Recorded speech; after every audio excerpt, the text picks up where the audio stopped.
एक समय की बात है जब दिल्ली के बादशाह सिकंदर लोधी का जलन का रोग परमेश्वर कबीर साहिब जी ने ठीक कर दिया था, जिससे सिकंदर लोधी उनकी दिव्य शक्ति से बहुत प्रभावित हुए और कबीर जी को अपने साथ लेकर काशी शहर से दिल्ली की ओर चल दिए।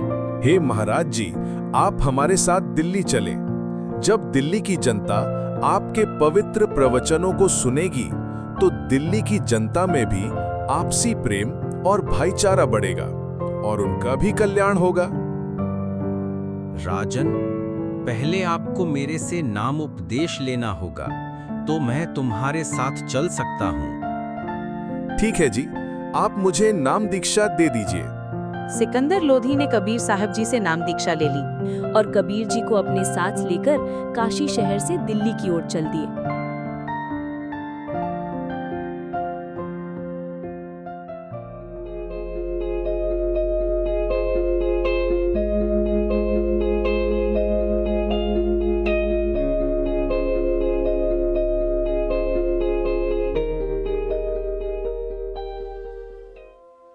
लेकिन सिकंदर लोधी का धार्मिक पीर शेख तकी कबीर जी से ईर्ष्या करने लगा।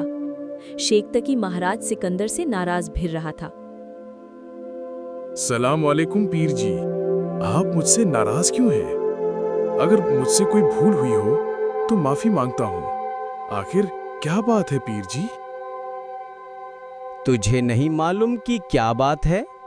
उस कबीर काफिर को अपने साथ किस लिए रखा है? अब तुम्हें मेरी क्या जरूरत है? जाओ उस कबीर जुलाहे को अपना गुरु बना लो। पीर जी, कबीर जी ने मेरा लाइलाज रोग ठीक कर दिया, जिसे कोई भी ठीक नहीं कर सका। उन कबीर प्रभु ने हाथ ही लगाया था और मैं पूरी तरह से स्वस्थ हो गया, और उन्होंने मेरी आंखों के सामने ही रामानंद जी को भी जीवित किया है। वे अल्लाह के स्वरूप हैं। अच्छा, तो अब अल्लाह आकार में भी आने लगा है। क्यों नहीं पीर जी, जब उन्होंने ऐसे ऐसे चमत्कार किए हैं तो वे अल्लाह से कम नहीं हैं। ये कबीर तो जादूगर है, उसने जादू से ऐसा किया है, इसमें कौन सी बड़ी बात है? अगर ये कबीर अल्लाह है तो मैं इसकी परीक्षा लूंगा। यदि कबीर मेरे सामने कोई मुर्दा जिंदा करे तो मैं इसे अल्लाह मान लूंगा, नहीं तो दिल्ली जाकर मैं पूरे मुसलमान समाज को कह दूंगा कि ये राजा हिंदू बन गया है। इसलिए उससे कहो कि वो मेरी आंखों के सामने भी किसी मुर्दे को जिंदा करे, तब मैं उसे अल्लाह मानूंगा, वरना इसका अंजाम ठीक नहीं होगा। राजा सिकंदर डर गया कि कहीं ऐसा न हो कि ये दिल्ली जाते ही राज पलट दे। हे पीर जी, आप कैसे प्रसन्न होंगे? मैं तब प्रसन्न होऊंगा जब मेरे सामने ये कबीर कोई मुर्दा जिंदा कर दे। इस चुनौती से परेशान होकर राजा सिकंदर कबीर जी के पास जाता है। क्या बात है राजन, बड़े परेशान लग रहे हो, क्या कोई समस्या आ गई है? हे परवरदिगार, मेरे पीर शेख तकी ने कहा है कि मैं कबीर जी को अल्लाह तभी स्वीकार करूंगा जब वे मेरी आंखों के सामने किसी मुर्दे को जीवित करेंगे, नहीं तो शेख तकी दिल्ली जाते ही सारी जनता को मेरे खिलाफ भड़का देगा।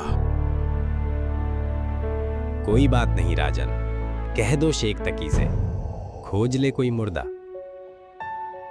है पीर जी, कबीर जी ने आपकी शर्त मान ली है, आप कहीं से कोई मुर्दा ले आओ। अगले दिन सुबह एक 10-12 वर्ष की आयु के लड़के का शव पानी में तैरता हुआ आ रहा था। अरे भाई, जल्दी से स्नान करके चलो, हमें सारा सामान बांधना है आगे की यात्रा के लिए। हाँ ठीक है।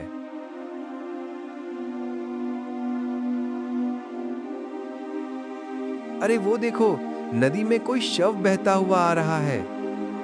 चलो जल्दी से इसकी खबर पीर जी को देते हैं, क्योंकि उन्होंने कहा था कोई मुर्दा मिले तो हमें बताना।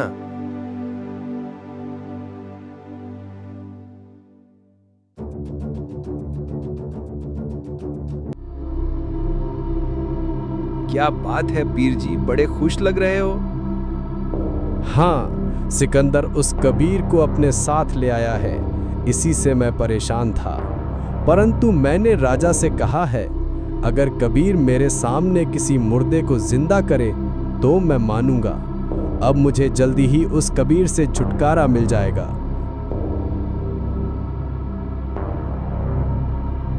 हुजूर, बाहर नदी में एक शव बहता हुआ आ रहा है।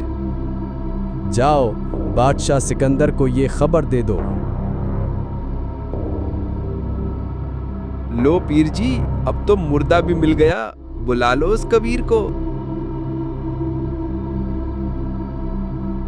हुजूर, बाहर नदी में एक शव बहता हुआ आ रहा है। पीर जी ने आपको नदी किनारे बुलाया है। अच्छा ठीक है।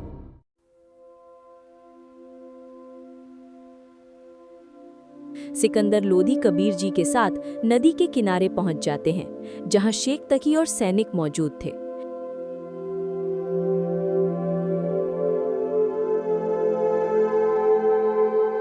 ये लो राजन, वो रहा मुर्दा। कहो इस कबीर से उसे जीवित करे।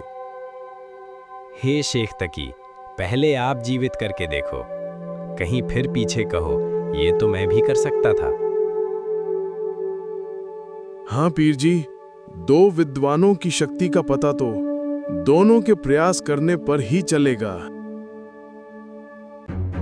शेख तकी जंतर मंतर करता है, लेकिन कोई असर नहीं होता। तब तक मुर्दा बहकर दूर चला जाता है।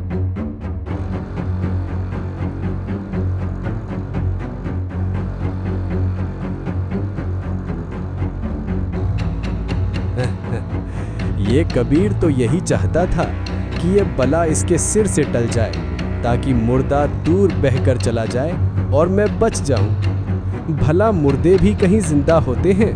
ये तो कयामत के समय ही जिंदा होते हैं। कबीर साहिब जी ने उस मुर्दे को हाथ से वापस आने का संकेत किया। उस बच्चे का मृत शरीर नदी के पानी के बहाव के विपरीत चलकर कबीर जी के सामने आकर रुक गया। पानी की लहरें नीचे नीचे जा रही थी और शव ऊपर रुका था।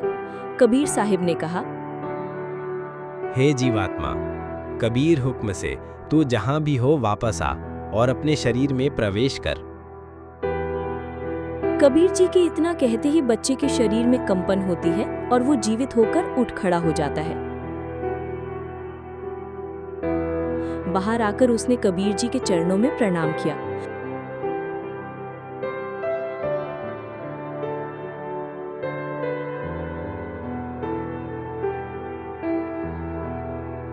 कबीर साहिब जी ने तो एक मुर्दे को जिंदा कर दिया। यह तो चमत्कार हो गया, कमाल कर दिया। हाँ, ये तो कमाल हो गया। कबीर साहब की जय हो, कबीर साहब की जय हो।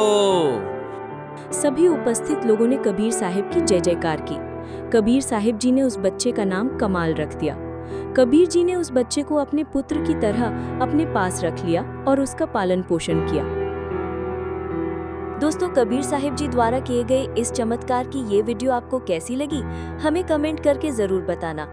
दोस्तों, हम कबीर साहिब जी के द्वारा किए गए अनेकों चमत्कारों की वीडियो हमारे बीराटून यूट्यूब चैनल पर लाते रहते हैं। अगर आप कबीर साहिब जी द्वारा किए गए अन्य चमत्कारों की वीडियो देखना चाहते हैं तो आप हमारे बीराटून यूट्यूब चैनल को सब्सक्राइब कर लीजिए, साथ ही नोटिफिकेशन चालू कर लीजिए, जिससे हमारे बीराटून यूट्यूब चैनल पर अपलोड होने वाले सभी वीडियो का नोटिफिकेशन आप तक पहुँच जाएगा। धन्यवाद।